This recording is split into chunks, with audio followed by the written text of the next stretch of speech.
Good. So now, without further ado, let's move on to our keynote. So I'm very, very pleased to introduce Dan Friedman and Will Byrd. So Dan and Will are poets whose medium is programs. And like all true poets, they seek to dive to the essence of things, to eliminate anything that is accidental, and distill everything to what is truly essential. And the end result is something that is both insightful and beautiful. So in the program today, we'll have insight and beauty. So thank you very much, and let's welcome Dan and Will.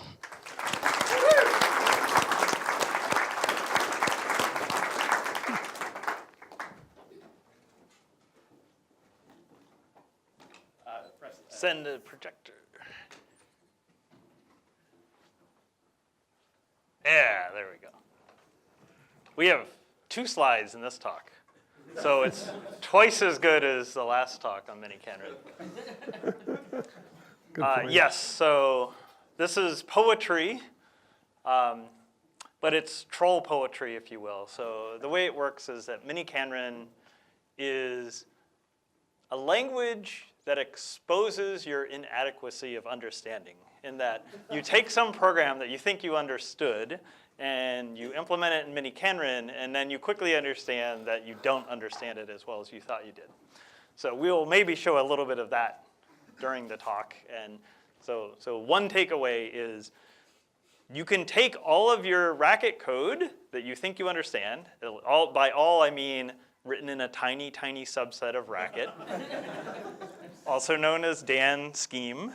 In fact, there is a #lang Dan scheme now. So everything we work on in this talk is going to be in #lang Dan scheme. So when we accidentally say scheme, understand we mean #lang Dan scheme, okay? And if you see Shay scheme, remember this is #lang Shay scheme. Well, I'd like to point out first to you that we're going to have 3 different approaches to writing programs in miniKanren. Now, maybe you haven't heard of miniKanren, and that's perfectly okay. So we're going to give you a very quick and hopefully clear description of just how general the language is. So it's probably best to think in terms of 3 different paradigms that we're going to use to characterize these 3 different ways of writing programs in miniKanren. So the first one is, well, just roll out your favorite functional program, and in Racket, if you will. It's fine. I'm perfectly happy. I love Racket. And make sure it's functional. It's very, very important because, you know, functions are a special case of relations. And we are going to be talking about relations. So you have to start with functional. Now, so we're going to demonstrate very quickly for you how to do that. And then we're going to write or show you an interpreter that we will then characterize as a miniKanren program for a Dan scheme interpreter or something close to that. And then finally, we're going to just blow your heads right off, too.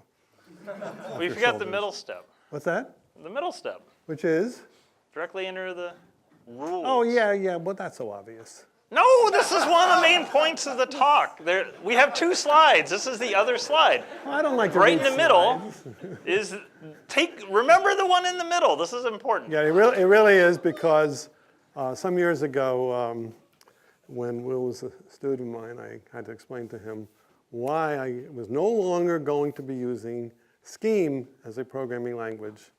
I was going to be using something that in those days I called Kanren, and that name came from Oleg. He got excited about it, and we did some stuff together.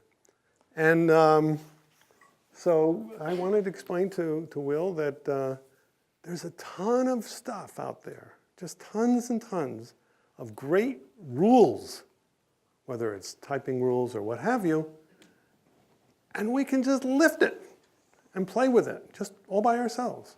So when we get to STLC, we'll be able to see just how free all this stuff is and how we can just copy it and paste it, basically. STLC is the simply typed lambda calculus, by the way. And if you don't know what that is, don't worry. Don't let it intimidate you. You will know what that is in a few minutes. Okay, so let's start with understanding everything that you need to know to write programs in miniKanren. Do you have a prompt for yourself yet? Hold on.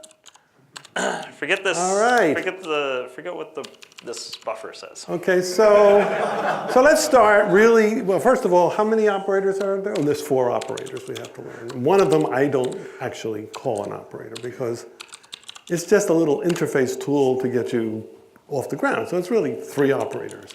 And again, it's not really 3 operators, there's really only 2 operators because the other one is just something that the world has known about since like 1966 and even before that with her brand and so on. And so it's a very, very common thing called unification, right? So, by the way, it's a long name. You know what long names mean?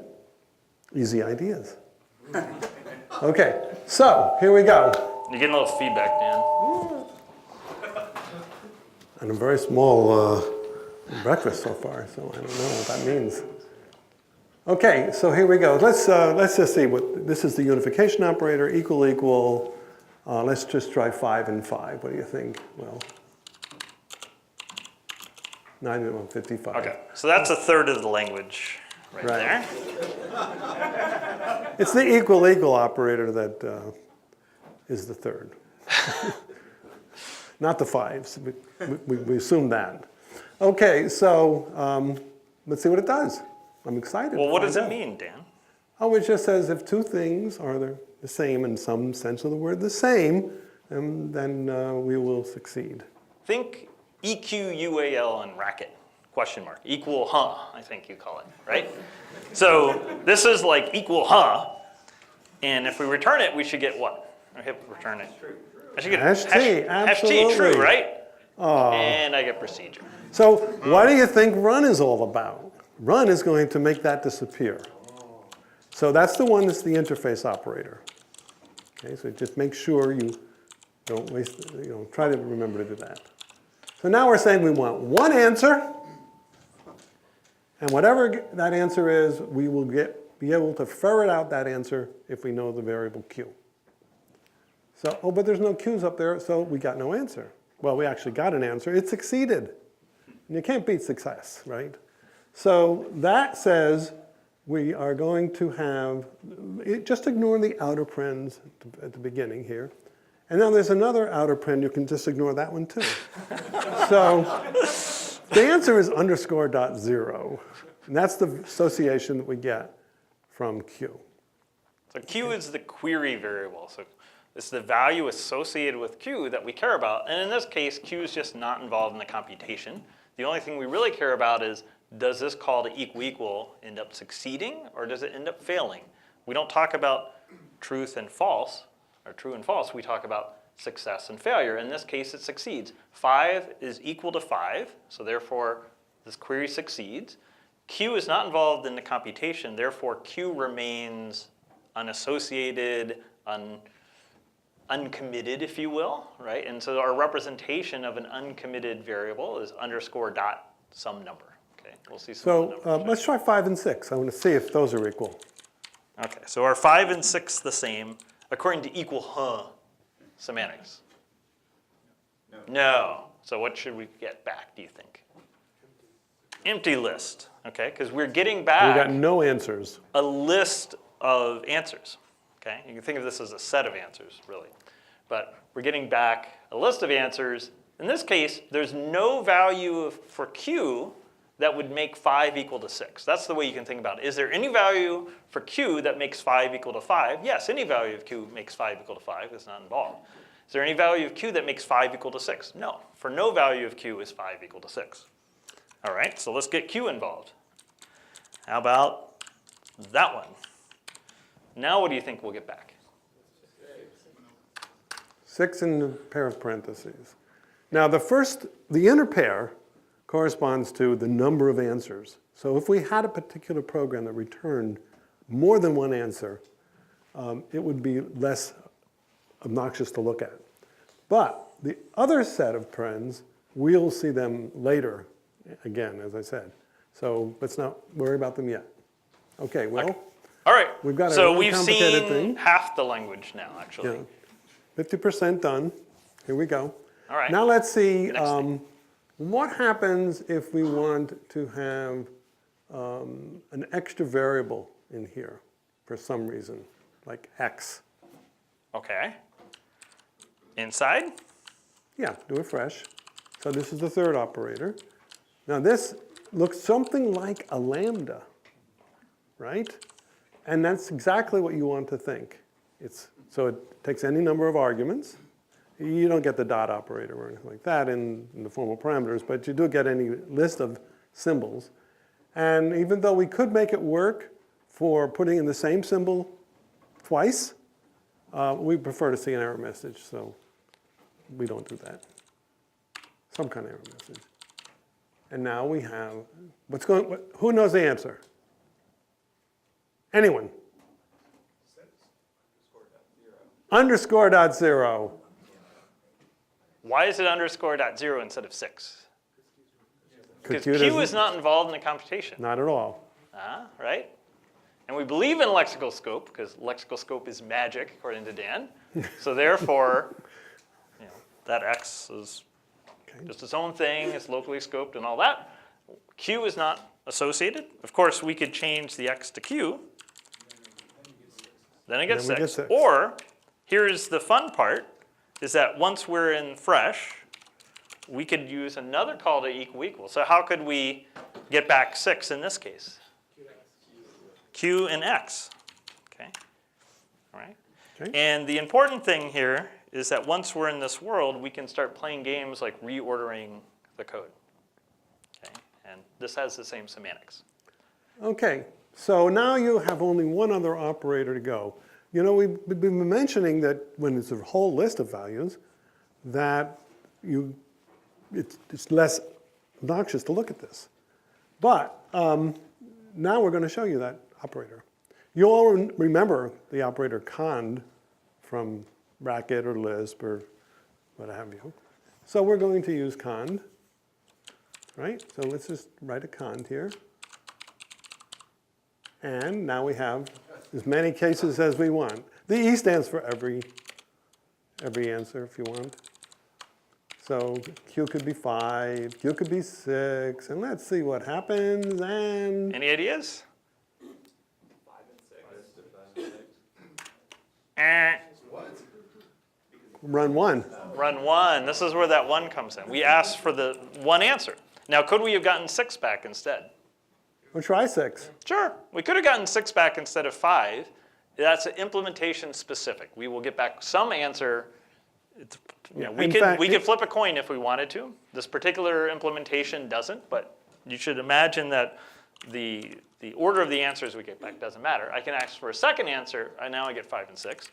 And I can ask for all the answers with a star, and we get 5 and 6 and no more. So that's a proof that there are no more answers, because miniKanren is a theorem prover. Okay. All right, so the language is done. Wasn't that fun? That's And it. run doesn't really count. It really Run's doesn't the count. interface between miniKanren and Racket. Notice there's a star up there. That's all the answers. So remember that for the future. Okay, so we are now ready to write our first program in miniKanren. But in order to do that, we have to start, well, in this particular facet of the lecture, you have to start with an honest-to-God functional program in a very small subset of whatever. Go ahead. It's called Racket. Racket, yes. Well, I was thinking, should I say Dan's game? It sounds really weird to me. Okay, here we go. Yeah. Okay, so what? We're going to define append or something? Yes, that's always the best one to start with. Yeah. I'm going to call it my append for reasons that I'm not going to explain right now. Yeah, and not even to me. Yeah. Well, there are these things called namespaces and modules and stuff. Yeah, right. We don't Oh, believe right. in that. So no, right. Never. it may be that the implementation uses something called append. Yeah, maybe. But if you were in full Racket and you did it right, then you wouldn't have No, you some wouldn't problems have that, No. that Dan doesn't worry about. Okay. But now I do because of other things, so it's just as bad. All right, moving on. So here's a nice little function, m_ls. And most of us know that the first line is a null. All right. Okay. Okay, what do I write next? They know. Come on. What do you write next? S, that's S. right. Now what? That's good. Well done. Now let's get Did you take the How to Design Programs course?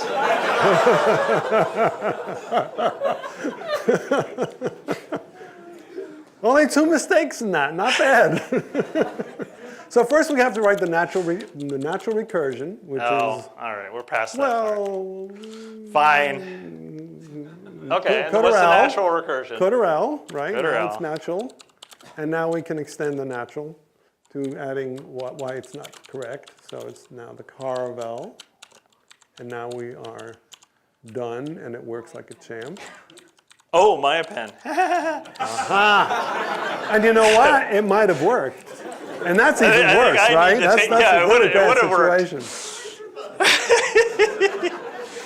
I need to take that course too. All right.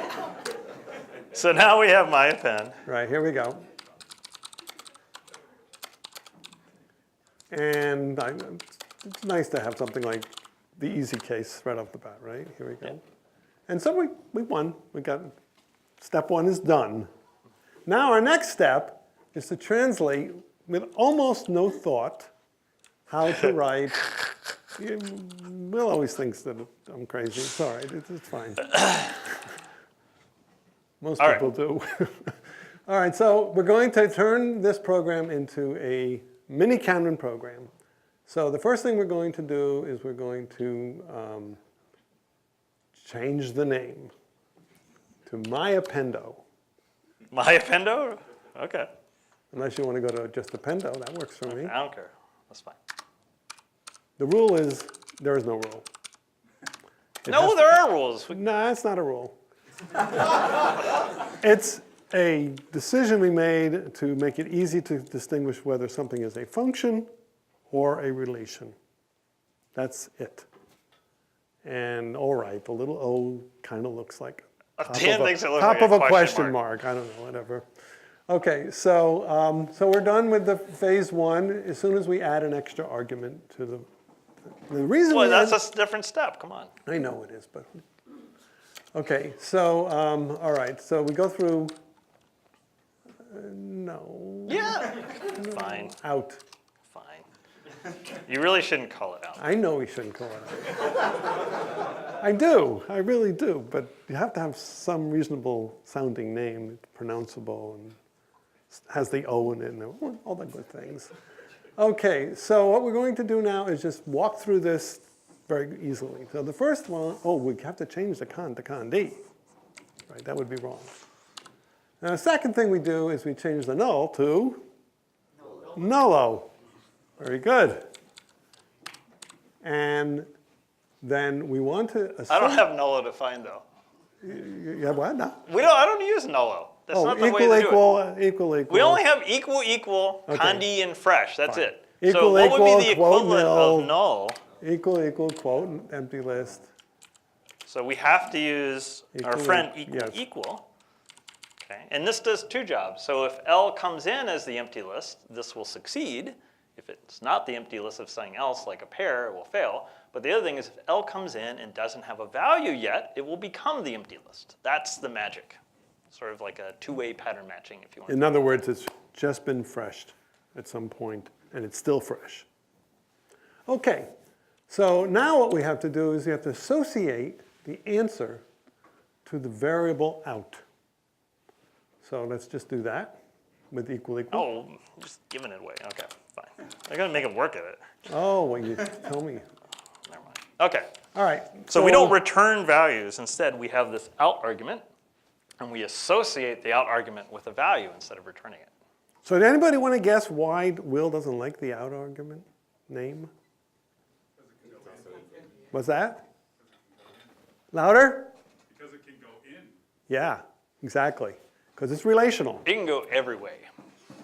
Yeah, basically. It can do more than go in or go out. It can, we'll see. Yeah. So here we go. So now what we have to do is, well, just forget about else.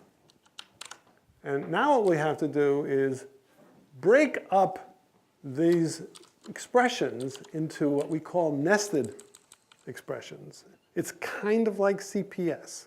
So if you know about CPS, it should go smoothly enough. So the first thing we have to do is get ourselves a value for the coulter of L. That's what you'd sort of do if coulter L were F and you were CPSing. You want the coulter of L? Yeah. All right, so we'll do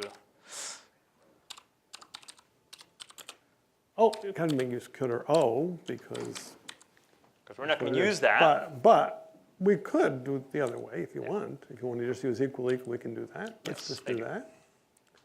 So the list is L, right? And we want to make that into a pair. Okay, and now we have A and D, and we are all set. We've now torn it apart. Yeah. So the car of L, it would be like this A thing, and the coulter of L would be like this D thing. So we can use cons and equal together to do like a form of pattern matching. You want so to we show build them- this pair up of two fresh variables, A and D. We unify that pair with L, and that has the effect of tearing L apart and matching its car and coulter to A and D. Okay. You don't want to use quasi-quote here? No. Okay. It's fine. I thought I'd ask. Okay. So now we've taken care of the coulter part. Right So I can replace, if I want to do it this way, that's kind of where we are. Yeah, okay. Okay. So now we have to worry about the cons A part. And so once again, we have to, Well, not the cons A part. well, We're doing CPS, yeah. inside out. Well, that's, That's the append. okay, It's a okay. recursion. All right, yeah.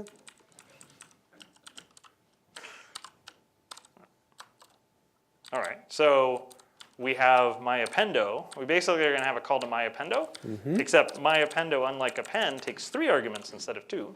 So we still have D and S. We're going to need a different out variable. Yeah. And for that, we use the word res, as in result. Well, yeah, we're good. But as in result, or thing in Latin. It's that thing that gets the coulter of the recursion. And now we have one more thing to do. So it's like if we had res here. Could you make the font a little bit smaller so we can see the whole function? Sure. They're going to ask to make it bigger. Thank Okay. you, thank you, All right. whoever said that. And All now we want to do the equivalent of returning cons A res. So how do we return something? Unify with out, that's right. So out is going to get cons A res. So this looks a little strange perhaps, especially if you haven't seen continuation passing style or things like that. But after you've done a couple of these, it becomes fairly natural. We're also going to show you some other ways to do this, by the way. Okay, so there's our definition. Yes. Okay. Okay, so now it's time to see if it works. We got a pen to work. Let's hope that we can get something else to work. So we're going to use the exact same test program just to make sure it's not broken.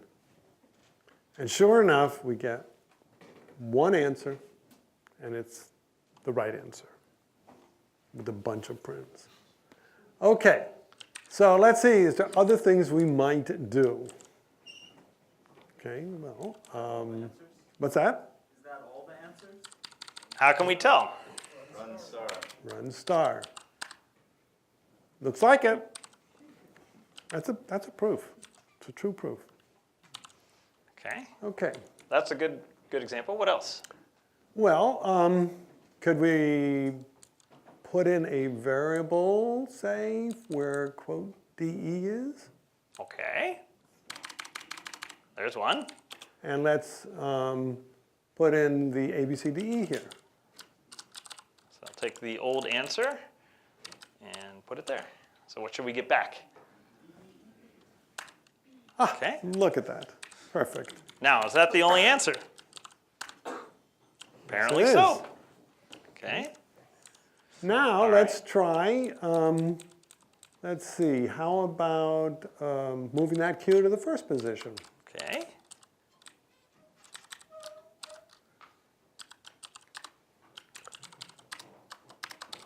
And that works. Uh-oh. Oh. Uh-oh. What happened? What happened? Recursion got us. Well, remember how I said you can swap these goals around any way you want? These things are called goals. Well, it is true you can do that. Sometimes you'll get an infinite loop if you do that. That's okay. It means it's no you would more not answers. have believed when we were working on the reason schemer, the number of times we had an infinite loop. So an You would not infinite believe loop is miniKanren telling you that the answer doesn't exist. If no answer exists and the search tree, the search space is infinite, miniKanren will never stop looking for it. So miniKanren's working on your behalf forever, and you have no gratitude. But we know there was an answer. If, You just have if confidence. there is an answer, miniKanren will find it, theoretically, assuming you have infinite memory and infinite time.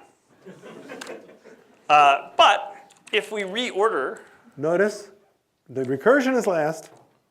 now it And comes back. It comes Okay? back. So you have to be careful with this. And in general, if you have two recursions, like in an interpreter or something like that, or Fibonacci, then you can't play this game so easily because you can't have both of them come last. Then you have to be more clever, and that's something we've been working on for 12 or 13 years, is trying to be more clever about that. When you are more clever, you can get some pretty good speed ups. Like we'll show you something at the end where Greg Rosenblatt sped it up something like 8 orders of magnitude for some of our queries. So, when you're in an exponential space, Okay, now those are sort we of things. could take some time and drop in some variables in sort of random spots. All right, how But about I I do? think we're running a little shy Yeah, let's in do this. time. Let's just do one more thing. All right, one more. All right, so what's the answer here? Yeah, so these are all of the possibilities, right? So these are the sorts of things. You can get multiple answers back. And what if I were to write this query? miniKanren would work for you for a Yes. very long time. But if you change that star just a teensy-weensy bit, well, that's not terribly interesting. No, But it is notice- interesting. It but is interesting. It Look. has some nice math properties, right? Yeah. It says, if you give me the empty list as the first argument and anything else, not even a list, anything else, I will give you back the same thing you gave me. Because if you look at the definition of a pen, you will see, go show me the, oh, there you are, okay. You don't need, that's the real append, not the my append, right? But it's the same thing. Okay, so Okay. we need to move on, otherwise we Yes, will yes, yes. not come So close. what do you want to go do? Do we just jump to the interpreter? I think we need to jump to, Okay. no. Forget our plan. Remember Well, those wait. 3 points? Well, We're going to jump to the last one. STLC, let me just say Oh, one no, thing. actually, we did the first one. This is the first one. Okay, so let me just say one thing about STLC. We had the plan, but it's 3, well, show the rules at least. Fine. Yeah. So these are the 3 rules. Okay, that's it. 3 rules. Can't beat that. And even bigger, I don't know why, you can read it off. You can quite literally read off and type in the rules just like they are, except for the first one, because you have to kind of know that you've got to be looking something up in a type environment, which is what gamma is. But other than that, you just read it off. So Can you show the code real quick? Just like one of those things? Well, I got some code here, I think. Okay, so that, Oh, whoops. No. Don't look at that one. okay. It's here somewhere. No, that's the wrong thing.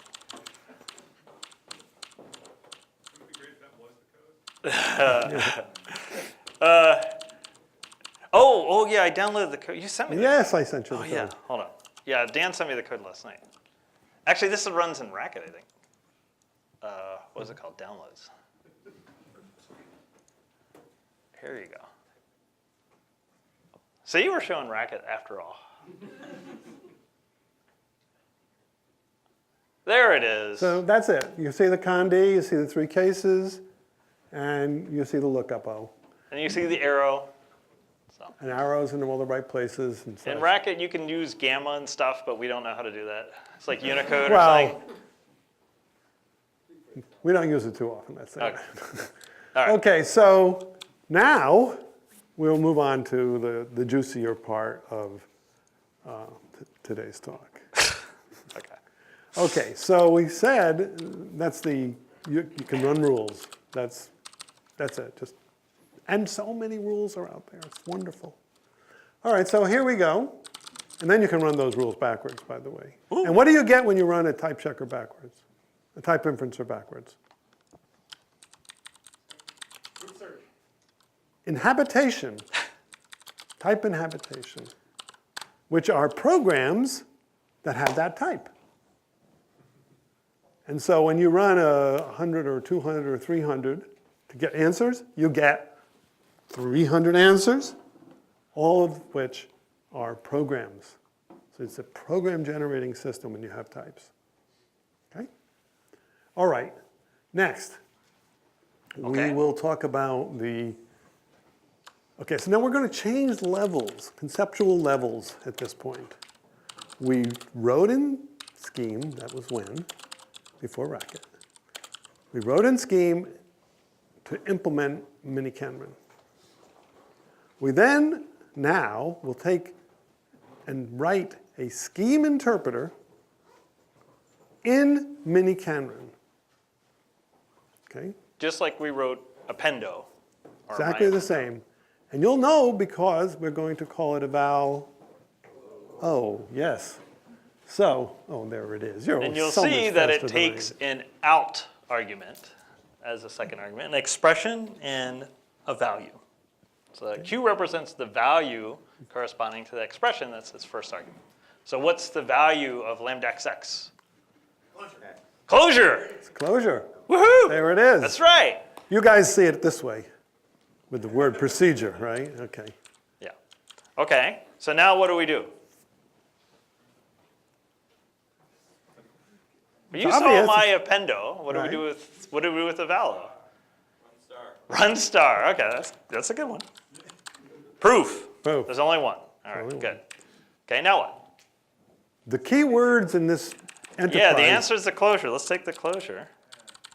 Put it in there. Okay. So first of all, we'll try that. We get back _0. That means it's consistent. Okay. Right, it worked. That sure enough, that lambda value is that closure. Now let's put the Q here. So now what do you think we'll get?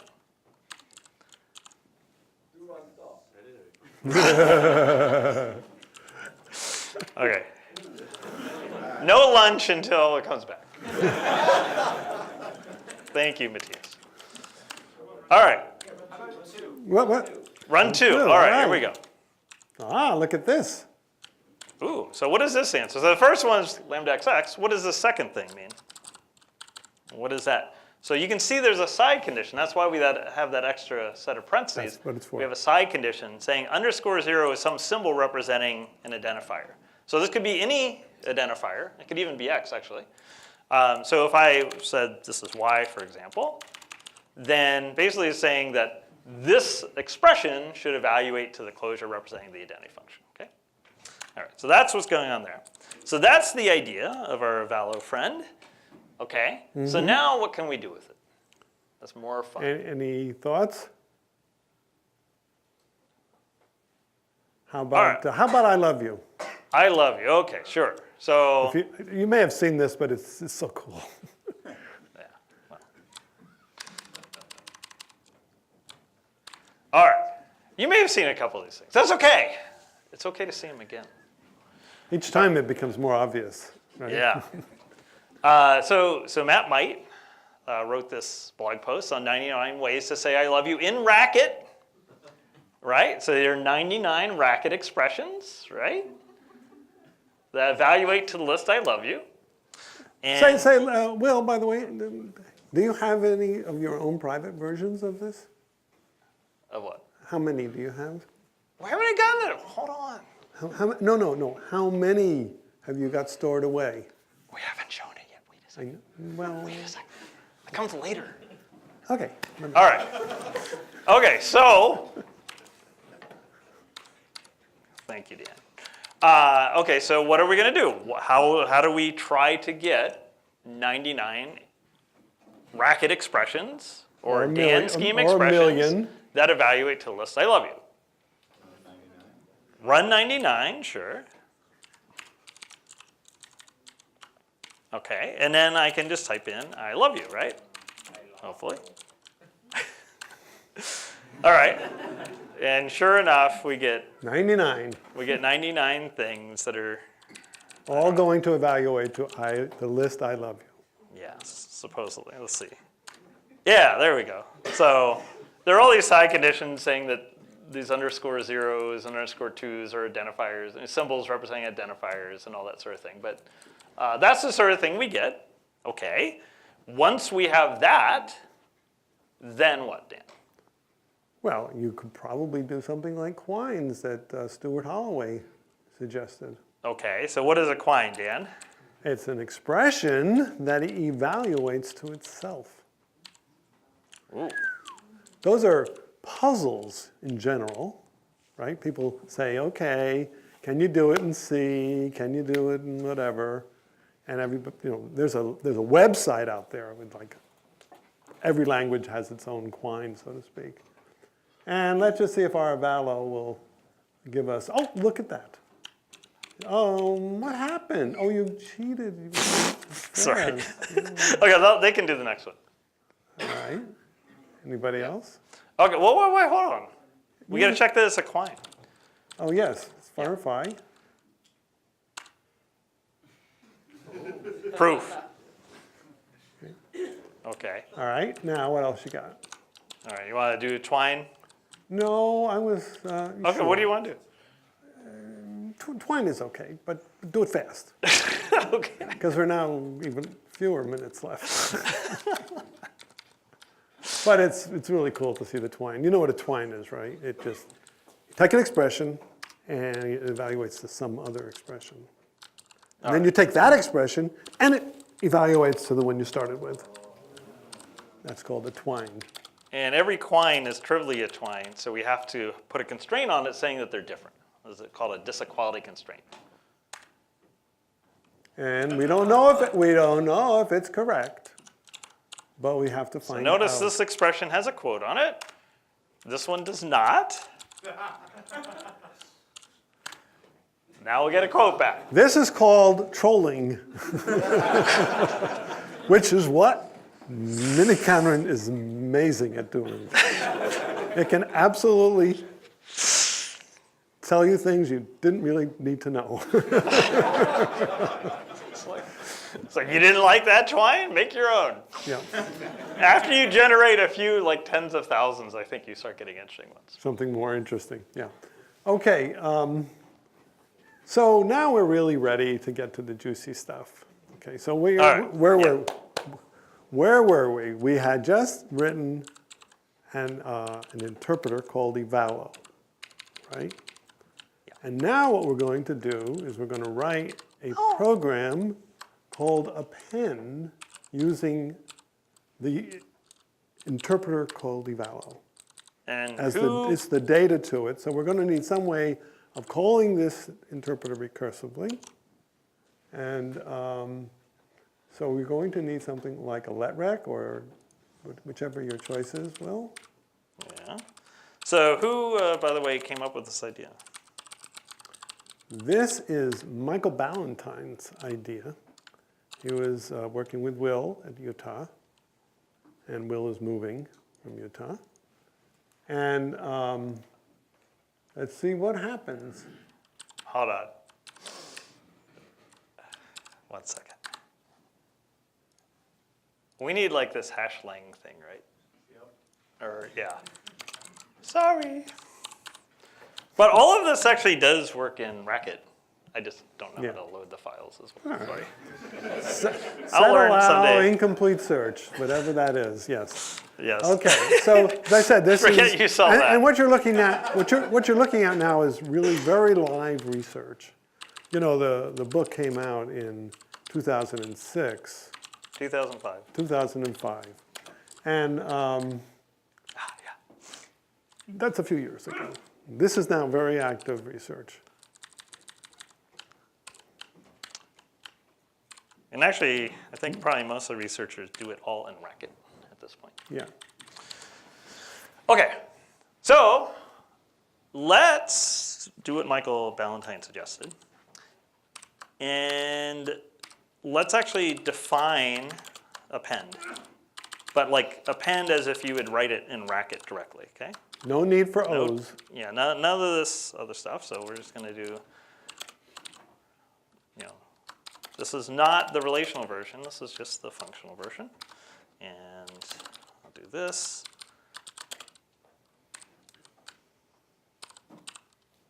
Okay. Now does that or does not look, that look just like append, yeah? Could almost picked it up from the file system. All right, and now you want to give it a call, right? Yep. Okay, so let me go inside the body and do our favorite example.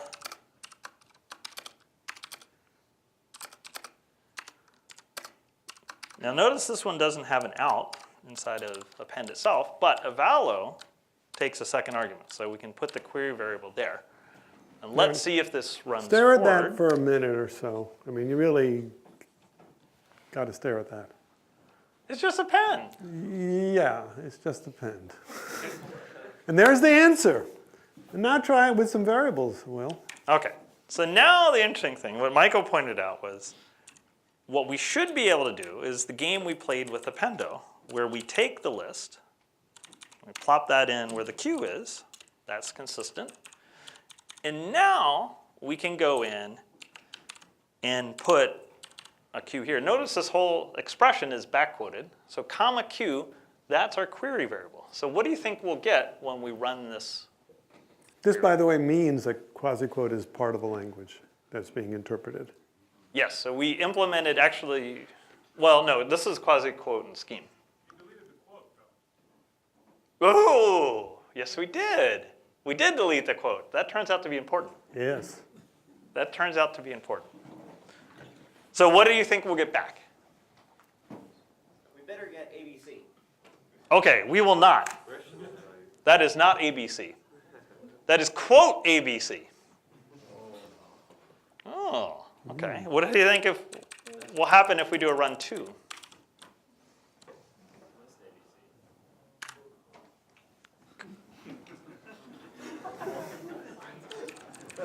Welcome to the world of reflection. So what happens if we do a run star? Hilarity will ensue. Well, what if we put the quote back? Now there's only one answer again. So we've recaptured the behavior of appendo, but we get additional behavior because we just removed the quote, and now because we're in the relational interpreter for a subset of Racket, and this is a subset of Racket, it even has Racket match, subset of Racket match, things like that. Now we can start synthesizing expressions in Racket or mini Racket that evaluate to the list ABC. Okay, so we've gained expressive power. Okay, what else could we do? Where else could we put our query variable Q? In the implementation. In the implementation, like here in append, right? Good thinking. Hey, it worked. Let's try another. I'll run 2. Can it synthesize the basics?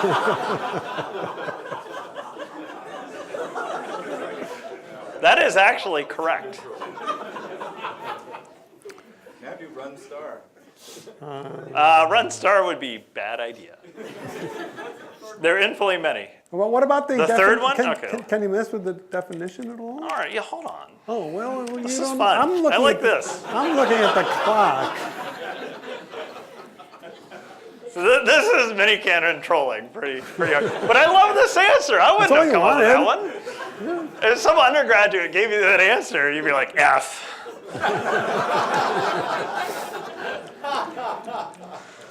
All right, where else do you want to put it? How about where that S is? The S, all right, let's put an S. Let's put it. Q, comma Q. Replace the whole lambda. Well, that's coming up if you'll give us a chance. All right, we got an S. Well, hold on. Let's see if there's a second answer. Ooh! First chink in the armor. So what do we do? Well, what if we did a list of 2 calls to append, and we had like empty list and empty list, and now we expect the output to be empty list and the other list. Oh. Yeah. Append, we didn't do append empty list. It skipped the other first one. Oh, well, yeah, I mean, you could play this for a while, right? Yeah, so, I don't know. It works in mysterious ways, right? It's, yeah, like AlphaGo, you're not going to know what it's going to do next, probably. Okay, so I heard let's synthesize, let's remove the lambda. All right, let's do that. So wait, we want to remove what, the whole lambda ls thing? Just start with the symbol lambda. Start with the symbol, you mean Well, like, one step at a time, one step at a time. Yeah. Back. oh, okay. So you want, No, wait. No. Oh, you want to put it here. Yes. Comma Q of L, oh, whoops. Oh, sorry. You want to do that, Yeah, let's say like that? All right, let's Oh, that's easy. Duh. What are their 2 answers? Let's see what the second one is. Oh, proof. That's a run star. There we go. Wow. See, miniKanren's smarter than a 5th grader. Okay, where else do you want to put it? Is that enough? Is that proof? Where you? Yeah. Change the name append and the definition to Q. Okay. Do I put this lambda back? Yeah. Sure. Ooh. Not on the recursive calls, just the. Just there? Yeah. Okay. Yeah, figured that out. What if we do 2? Proof. It's only one answer. You can't beat. You really can't beat this. It's so cool. Well, But well, you can beat it fairly easily, actually, but Let's. if not, I say, okay. where's my Turing Award? Why don't we zip over to Barliman? Okay. Oh, I got to show you. Okay. So I'll show you some Racket history here. So I'm not very good at Racket programming,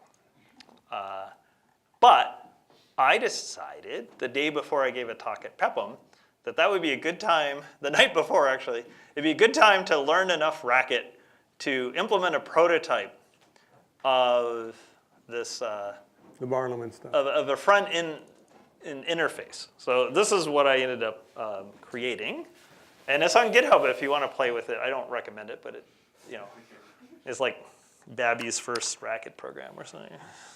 So what this is, let's see if I can, yeah. So this is like a crude interface to what you saw before. And I was writing those different calls in a list. That's basically what's happening. Append empty list gives you empty lists and so forth. So here's some examples, inputs, output. And you can see I've got an append up there and I've got a body. And the idea is that I can replace the S here. I think I can do like a comma A or something. And you'll see that down here it figured out that the comma A is an S, okay? But like I said, I'm not like a Racket GUI master or anything. So I kind of got stuck after that. And in fact, I don't even know how to quit it. Oh yeah, there we go, quit. Okay.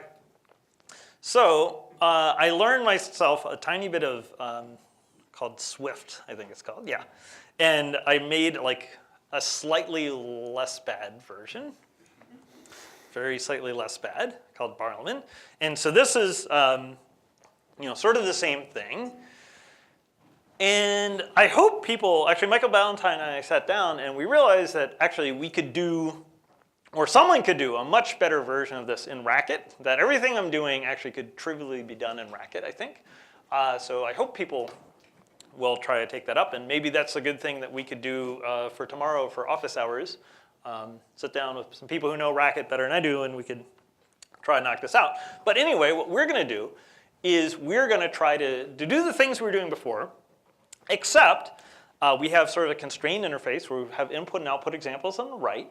You can see anywhere we have a comma uppercase letter, that's a variable, a miniKanren variable. It represents an unknown name of the function or whatever it is, arguments, body.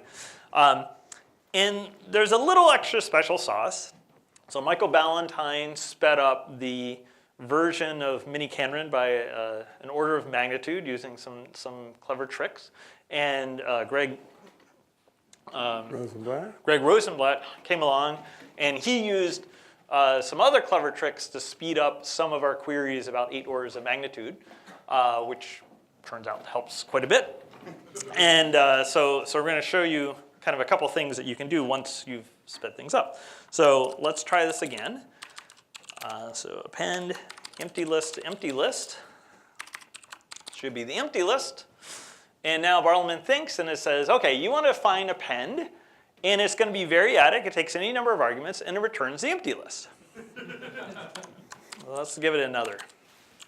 Let's say append of A to B. Here comes the troll. Okay, it's going to think. And we got a little further, saying, hey, you probably want a function of 2 arguments, and we're going to check to see if the second is null. If so, we return that one. Otherwise, we return AB. And we can add more examples if we want to keep it from specializing, but we can also have sort of this idea of an eigenvariable or sort of a lexically scoped gensim. So these comma G things, that's my crude interface for that. This is also something that can be improved. And so here we're saying we don't actually care what the value of G1 and G2 are. We just want to make sure they don't appear in the code. So now it's not specializing as much. You can see it's taking the cons and cars, but it hasn't figured out the recursion. So let's do one more example. So let's do lists of length 2. Whoops. Whoops, you missed.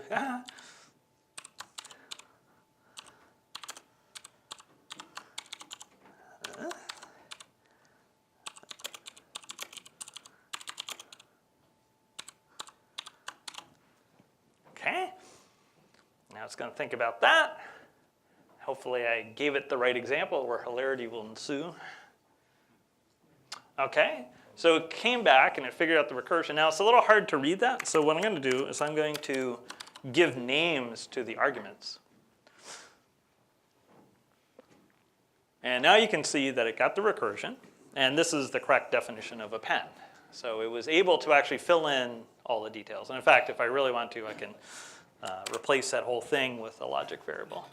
Don't forget you're in charge. Don't forget you're in charge when we have to quit. Yeah, You're in charge. and it's able to figure that out.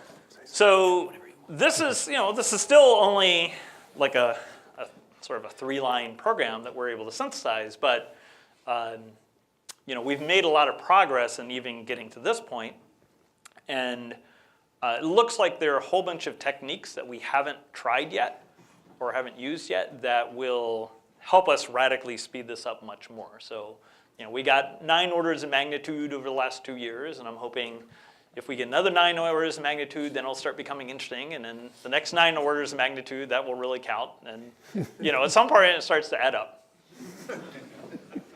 And so anyway, there's a lot more things we could show, but if you're interested in this, you might want to check out our website, which is miniKanren.org. Okay. And also, we'll be around tomorrow, I think, for the Yeah, office hours absolutely. if people want to Yeah. sit down and play around with this and experiment. Okay. Thank you.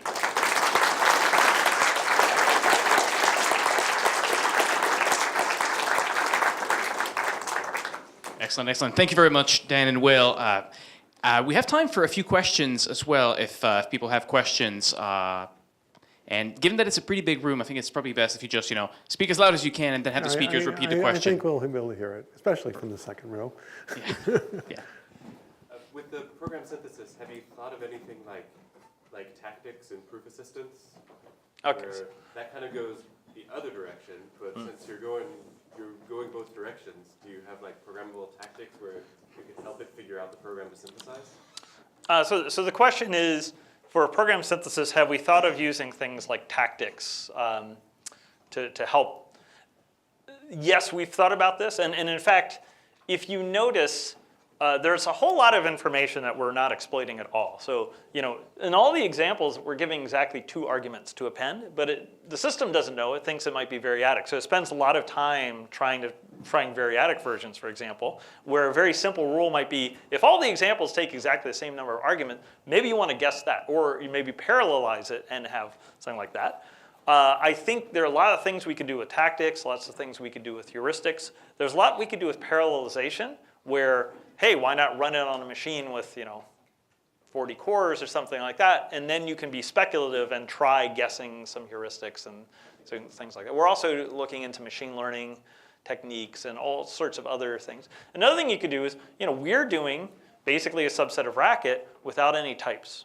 And it's been very clearly shown, and we've also, Michael Ballantyne has some preliminary results showing that if we did a typed version, like a parenthesized ML or something like that, then we can get much, much better performance and pruning. So I think there's a whole bunch of things we can do, each of which will give us several orders of magnitude speed up. Why not typed Racket? Well, I want to do an implementation of miniKanren in typed Racket, because Dmitry Buzhelov and his students at University of St. Petersburg in Russia have a language called OCaml, which is an OCaml version of miniKanren that uses a deep type embedding. And they've been able to show that they can get away with not having to have some of the constraints or some of the annoying tagging inside of the interpreter, inside the relational interpreter. And also, it's a little safer in some ways. It's a little easier to interpret the results. And one of the things I would like to see people try is a typed Racket version of miniKanren that does a deep type embedding and really takes advantage of the type structure. Yes. As you were writing more and more tests, you started to write general tests. Right here, you're using the variables to basically say the elements don't matter. But if you continue doing that, you're basically going to write the equational theory, the relational theory on the right-hand side in the tests, which is actually what Appendo was in the first place. So do you see going further down this road, basically just re-implementing the relations inside of your tests? Okay, so the question has to do with sort of how we specify the relations, and the fact that we have these these eigenvariables, and at some point we end up sort of specifying append, or a fair bit of append. One of the things that we really want to do is be able to have things like true universal quantification, the ability to specify properties, contracts, types optionally maybe, and have a whole bunch of different ways to specify our programs, not just examples. So what I would like to do, one of the interesting things about this approach as opposed to some other approaches to synthesis, obviously we're not the only people doing synthesis. Actually, many people at University of Washington are doing great synthesis work. One of the things I think is interesting is that what we have is essentially an a la carte approach where you can put variables anywhere you want. You can actually put variables within these examples, and that works fine. You could put examples within variables within the code. If you had a type system, you could put variables within the types, and so forth. So I'd like to get to a system where we can express program properties in many different ways, but you're not required to specify any of that information if you don't want. And in fact, Barliman takes advantage of that, because Barliman can act like an IDE. You can edit this code, and once you have all of your examples, Bartleman in the background will try to synthesize the missing code, and will also try to prove if your partially written code is incorrect or inconsistent with the examples you've given. So that sort of feature, I think, would be really neat to have. Sam? Relating to that, can you delete, now that you've written test 3, can you delete some of the other tests and have it still succeed? Yeah, that's a very good question. Or the other thing that I didn't show you is I wrote these tests in a very specific order. What if I just reverse the order? It wouldn't work very well. Because what's going to happen is this is essentially a conjunction. Remember how I showed you that the conjunction isn't truly commutative? What would happen is it would try synthesizing the biggest example first instead of the smallest example. So it wouldn't try to synthesize the base case effectively first. It wouldn't know what the base case is. So it would be much, much slower. And one of the things that Greg Rosenblatt's working on in particular, he's working on a new version of miniKanren called dKanren that's much, much smarter about dynamically rescheduling the goals. This is one of the ways we got this big improvement in speed is doing some by hand reordering of goals. He's trying to do it in an automatic way, and that would have the effect of, first of all, allowing you to reorder the goals any way you want, these examples any way you want, and still get the same performance. Whether or not that would allow you to have a single large example, I'm not sure. It might not help with that example. What tends to happen in practice is you want to have an example for the base Sam case. wants to know if you just delete test 2. In other If you words, just what? Just do test 1 and 3. What would it do? Oh, we can try it. Yeah, it should be easy to do. Yeah. And while we're thinking about doing that, I really, really, really want you to see the higher order. Oh, it came back. Yeah. Is it right? No, it didn't. It didn't get the recursion. Yeah. Yeah. So what it's doing is it's trying to find something that passes those two tests. So for whatever reason, that particular example passes those two tests, right? And this is the other problem is if you don't have things like universally quantified properties, if you synthesize something purely from the examples, you don't know that it's actually correct, right? So you need to have some other way of checking to make sure it's correct. So in this case, those two examples, like miniKanren's like, I'll be lazy. That seems to pass those two tests, and what do you want me to do? So before we go, I want you to show the first interpreter that's taught in C311, written in the scheme interpreter that's been built by miniKanren. That is something that I think is just absolutely one of the most beautiful things to look at. So this is in the ICFP paper we just presented at Oxford. Okay. And once again, this is Michael Ballantyne gets some credit here. Especially Michael Ballantyne invented this beautiful notation. And so he'll explain that at office hours tomorrow. It's a racket bug. It's a racket bug in the way Quasico is handled, right? Yeah, anyway. So we found that one. But the more interesting part, so anyway, this is a higher order version of. And you can tell that by the last line, right? The last line says, eval x berator m better be a function because there's a left parentheses around the whole thing. Well, you can tell from the lambda line, right? Yeah, but I'm at the right level for this one. Yeah. Well, anyway, you could see that we have lambda a that represents a closure, and then the lambda y represents an environment. So we have a higher order representation of environments and closures or procedures, even though miniKanren only has first order syntactic unification. So one of the things we gain in expressiveness is by writing a scheme interpreter or a racket interpreter, we can then build another scheme or racket interpreter on top of the other one. And now we go from first order things to higher order things. So we should be able to do things like higher order abstract syntax and all sorts of fun games that we wouldn't have if we couldn't synthesize lambda. And actually, we can put logic variables inside of this code and synthesize parts of the higher order interpreter.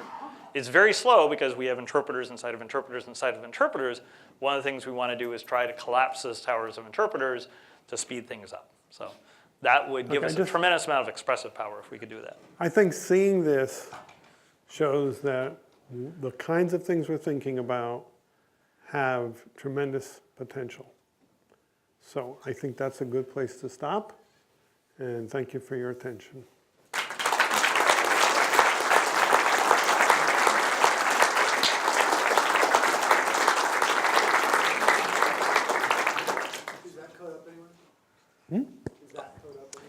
Yeah, this code and some of the examples you saw are from the ICFP 2017 paper. And is that free. paper has the code online. And Nada and Min created an online version of the paper where you can run all the code without having to download anything. Everything's already set up. So you could, yeah, if you just look for the ICFP Perl, you'll see it.